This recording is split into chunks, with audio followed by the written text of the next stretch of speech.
Do you have a disease that is caused by a division of abnormal cells in a part of your body? Or in short terms, cancer? No? That's good. But what if I told you that some people do have this kind of disease?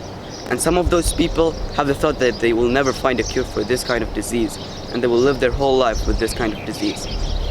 But what if I also told you that there's a theory that maybe could cure all types of cancer? But first, let me tell you about our current cure and our current method of fighting cancer. In our current existing cure, we use immunotherapy. It works by scientists removing your own T cells. They genetically engineer them to grow new receptors.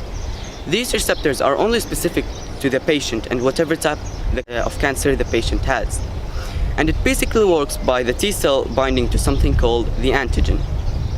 When these two bind, various pathways will be available to get rid of the unwanted intruder inside of your body.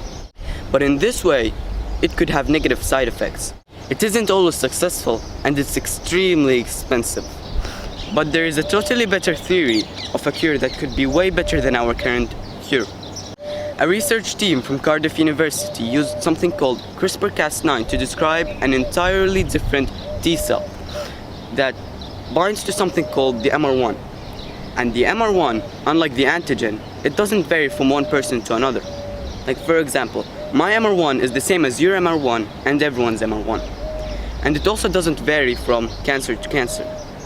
The MR1 on lung cancerous cells is the same as the MR1 on pancreatic cancerous cells. This theory will still technically use immunotherapy, but it works differently using a different key to our problem, that is cancer. It works by a different T cell binding to another lock, or to the MR1, in which it could destroy any cancer on any human body.